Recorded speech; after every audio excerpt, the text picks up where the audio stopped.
Alors, l'histoire d'Haïti est une histoire épique. C'est une histoire que tout homme noir devrait connaître pour la bonne et simple raison. Pour la première fois, des Africains déportés dans le nouveau monde réduit en esclavage ont réussi à vaincre l'arrogance avec un seul slogan.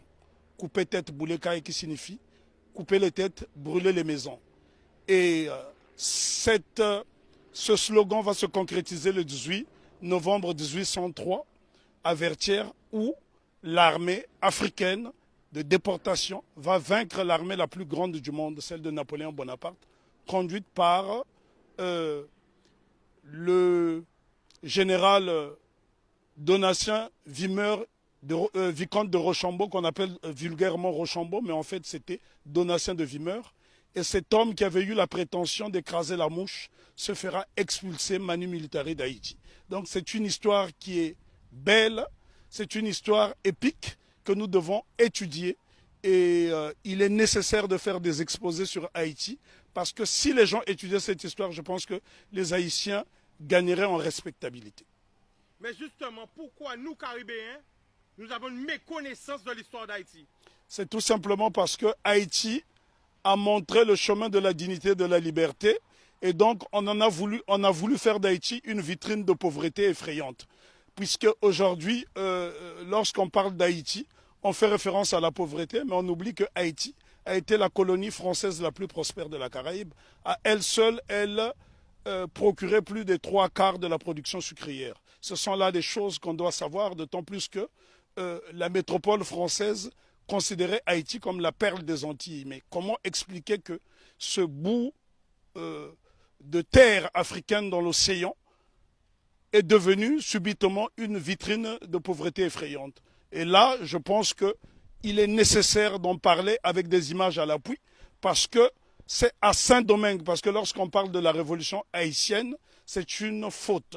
Il s'agit de la révolution de Saint-Domingue, puisque Haïti n'existe qu'à partir du 1er janvier 1804. Redis aussi encore. Donc Haïti n'existe qu'à partir du 1er janvier 1804. Avant, donc, c'était la révolution de Saint-Domingue qui commence dans la nuit du 13 au 14 août 1791, où pour la première fois, des Africains vont créer une coalition dans le Nouveau Monde pour vaincre l'arrogance. Et ce jour-là, les Africains étaient, je parle bien des Africains parce qu'il s'agissait des hommes qui ont été déportés d'Afrique, qui parlaient encore des langues africaines et qui pratiquaient des cultes africains. On pourrait citer notamment Makandal qui a été capturé au Congo. On pourrait citer Biassou qui était également congolais. Mais ça a été une coalition. En fait, la cérémonie dite du bois caïman est considérée comme un pré-congrès panafricain. Ce que les gens ne savent pas dans la Caraïbe, d'ailleurs, il y a un problème de connexion, puisqu'il n'y a pas assez de bateaux pour faire cette connexion. Et si je pense qu'il y avait cette possibilité de se rendre dans différentes îles, le mépris des Haïtiens serait tombé à l'eau. Puisque la Guadeloupe a connu une période de liberté entre 1794 et 1802, mais c'est grâce justement aux Haïtiens. Une année auparavant, les Haïtiens se sont affranchis. Parce que souvent on dit qu'on a libéré les esclaves en Haïti.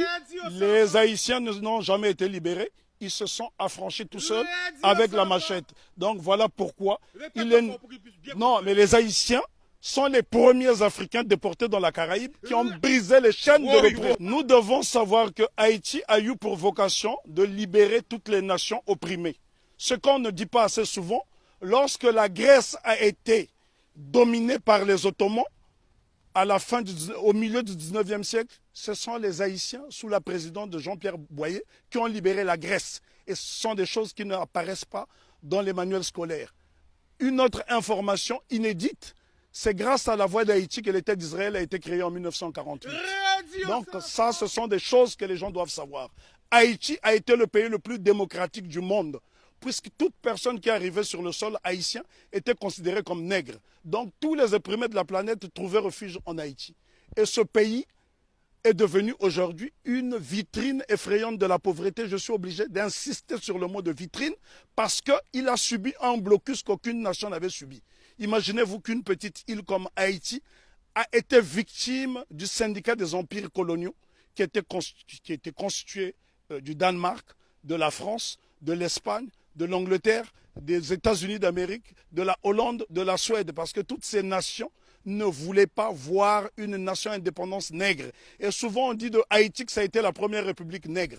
Non, Haïti n'a jamais été une première république nègre, ça a été un empire africain reconstitué puisque l'empereur Jean-Jacques Dessalines va se faire couronner empereur Jacques Ier. Donc c'est la noblesse africaine. Attends. Ben, en tout cas, il y a beaucoup de choses à dire sur Haïti. Haïti est un modèle de fierté et de dignité. Ce sont les Haïtiens qui ont montré à la race noire tout entière ce que c'est que la dignité. Pour la bonne et simple raison, c'est en 1993 ans après la révolution de Saint-Domingue, celle-ci va inspirer les Éthiopiens qui vont être conseillés par un digne fils d'Haïti du nom de Benito Sylvain, qui sera élevé au titre de jazz match par l'empereur Ménélique II. Lorsqu'on parle de la bataille d'Adoua, ce qu'on oublie de mentionner, c'est que l'empereur Ménélique II, qui a mis fin à l'impérialisme sur le continent africain, en tout cas c'est lui qui a signé l'acte de décès de l'impérialisme sur le continent africain le 1er mars 1896, 93 ans après la révolution de Saint-Domingue, c'est un Haïtien du nom de Benito Sylvain qui le conseille. Donc ce sont des choses à savoir et à intégrer.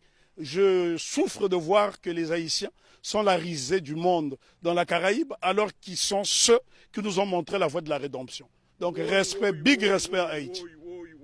En tout cas, je me sens haïtien. Moi aussi. Alors pourquoi justement nous avons, nous tout près comme ça d'Haïti, on a cette méconnaissance de l'histoire? C'est tout simplement parce qu'on a isolé la Guadeloupe et la Martinique pour ne pas que l'exemple d'Haïti fasse tache d'huile dans la Caraïbe. Voilà la crainte. Parce que Haïti a été une nation prospère. Il faut visiter Haïti pour se rendre compte.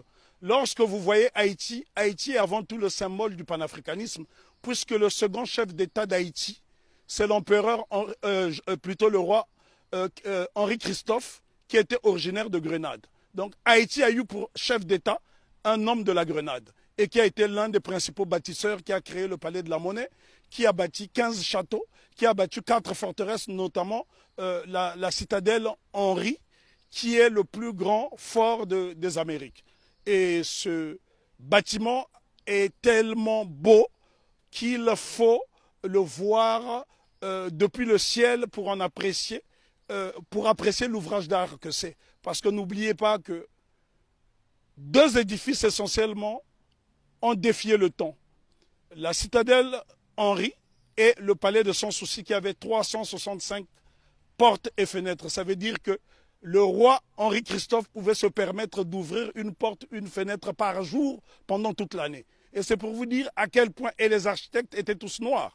Si vous allez par exemple dans la ville de Kenskoff, vous trouverez le fort Alexandre et le fort Jacques qui sont reliés par un tunnel et c'est à 1200 mètres d'altitude.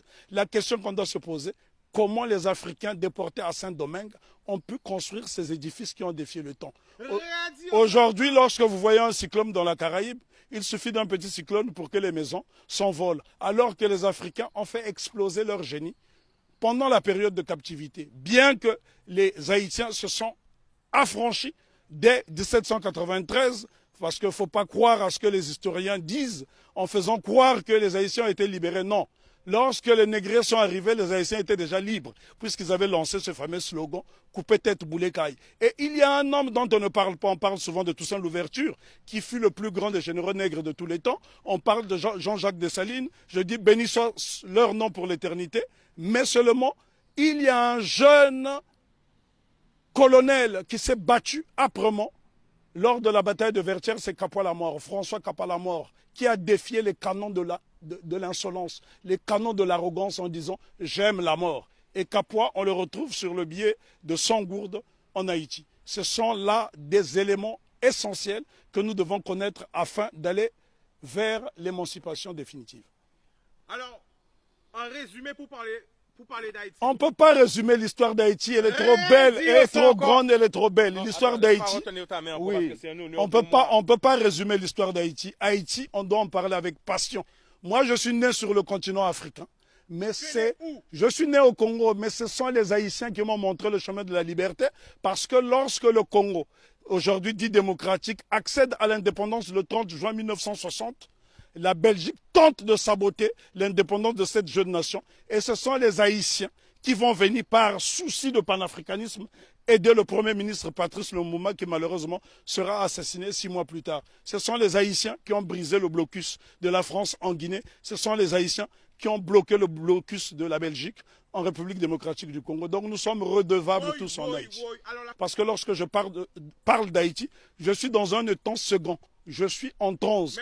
On ne peut pas parler d'Haïti de façon légère parce que cette révolution est la première depuis que nous avons perdu l'initiative historique. C'est la première qui est victorieuse parce qu'il y a eu des révolutions aux États-Unis. Il y en a eu au Brésil, notamment avec la création du Quilombo de Palmarès au Brésil avec Zumbi. Mais sauf que toutes ces révolutions dans la Caraïbe ont été étouffées. Si vous allez par exemple en Antigua, vous avez un village qui s'appelle Liberté, où les Africains se sont affranchis très tôt. Mais toutes ces tentatives de souveraineté n'ont pas été concrétisées. Donc ce sont les Haïtiens qui vont pérenniser. N'oublions pas que Haïti sera envahi pendant 29 ans par les États-Unis d'Amérique pour punir cette nation d'avoir vaincu les Blancs. C'est Haïti qui a libéré l'Amérique latine avec Simon Bolivar. Et encore, lorsqu'on dit que c'est Haïti qui a libéré, ce n'est qu'une partie d'Haïti, puisqu'à cette époque, Haïti était divisé en deux. Il y avait Haïti du Nord, qui était un royaume, dirigé par le roi Henri Christophe, et il y avait le Sud, la République du Sud d'Haïti, qui était dirigée par Alexandre Pétion. Et ce bout de terre d'Haïti du Sud va donc donner des soldats, de l'argent à Simon Bolivar pour aller libérer une bonne partie de l'Amérique latine. Si vous observez les drapeaux de l'Équateur, du Venezuela, de la Colombie, vous trouverez des armoiries similaires, même les couleurs, à celles du drapeau d'Haïti. Donc c'est très important pour nous d'étudier Haïti parce que Haïti, c'est le symbole de notre fierté. Et les gens dans la Caraïbe doivent intégrer cette notion. Si les Haïtiens n'avait pas lancé ce slogan « Coupé tête boulet caille » qui a fait trembler le monde entier, ben, probablement que l'abolition de l'esclavage aurait eu lieu peut-être plus tardivement. Est-ce que tu peux nous donner des exemples de pays? Parce que là, on est en direct. L'exemple que je peux vous donner. Quel pays a été aidé par Haïti? Ben, le Congo, pays dont je suis originaire, la République démocratique du Congo a été aidée par Haïti parce qu'en 80 ans de colonisation belge, les Belges n'ont même pas été fichus de former une dactylographe. Et la première dactylographe qui va dactylographier le discours de Lumumba, c'est Suzanne Peck, qui est la mère de Raoul Peck. Donc Haïti est au cœur de notre émancipation. Haïti a aidé l'Éthiopie, Haïti a aidé la Grèce de se libérer. Là, je vous parle de l'Europe. Haïti a aidé la Guinée. Haïti a toujours été au cœur de notre lutte. L'exemple le plus simple, lorsque vous arrivez à Cuba, sur les bords du Malecón, vous trouverez un grand monument qui est dédié à Antonio Maceo. Très peu de gens connaissent ce héros qu'on appelait à l'époque le Tito de bronze. Lui-même qui est le véritable père de l'indépendance de Cuba. On vous parle souvent de José Marti, mais en vérité le père de l'indépendance de Cuba, celui qui a lancé les hostilités contre les Espagnols, c'est Antonio Maceo. Lui-même a été formé en Haïti. Donc Haïti, si vous allez à Cuba, les Haïtiens sont très respectés. Il y a des localités entières où on trouve des Haïtiens.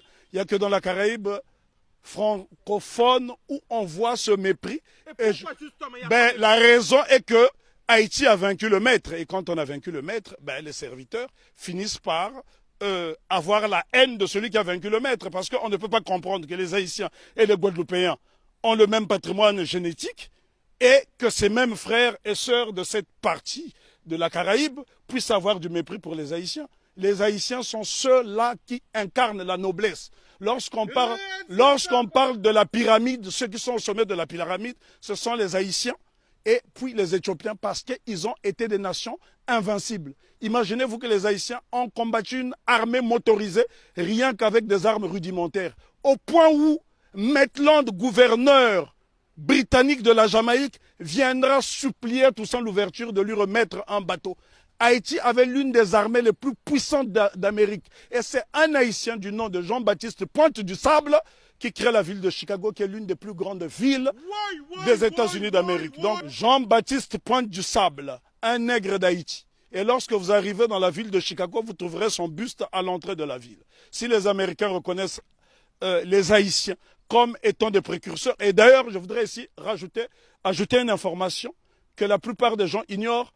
Si la Louisiane a été vendue aux États-Unis d'Amérique, ce n'est que la conséquence de la bataille de Vertières. Parce que Napoléon Bonaparte avait peur qu'il y ait une contagion en Louisiane. Voilà pourquoi la Louisiane sera vendue aux États-Unis d'Amérique, ce qui lui permettra de doubler sa superficie. Donc ce sont les Haïtiens qui ont permis aux États-Unis d'Amérique d'avoir une grande superficie. Et on ne remerciera jamais assez Haïti d'incarner cette résistance. Pourquoi Haïti est-on détesté? Pourquoi les Haïtiens sont haïs par les siens?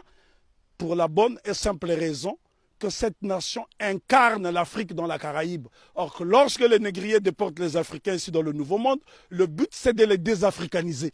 Et Haïti s'affirme et affirme son africanité à travers le vaudou, qui est un culte africain. Ils ont dit bye bye à la Vierge Marie et ils ont célébré les orishas, ils ont célébré toutes sortes de divinités africaines parce que dans le vaudou haïtien, vous trouverez des dignités Congo qui proviennent du Kingunza et bien d'autres cultes. Donc Haïti, c'est l'incarnation de l'Afrique dans la Caraïbe. Et l'Afrique a été tellement diabolisée qu'en tant que fils d'Afrique, je suis obligé de venir dans la Caraïbe justement pour lui faire la toilette.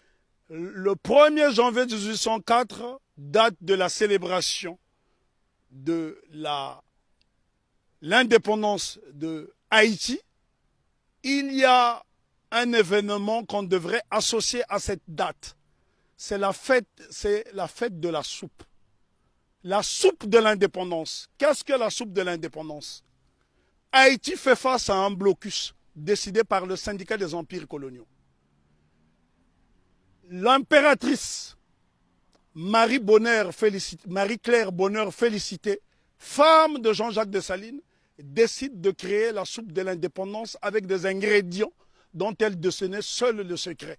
Ces ingrédients permettaient aux Haïtiens qui, pendant la période de famine, de résister et de ne pas perdre des calories. Donc ça, ce sont des choses à savoir.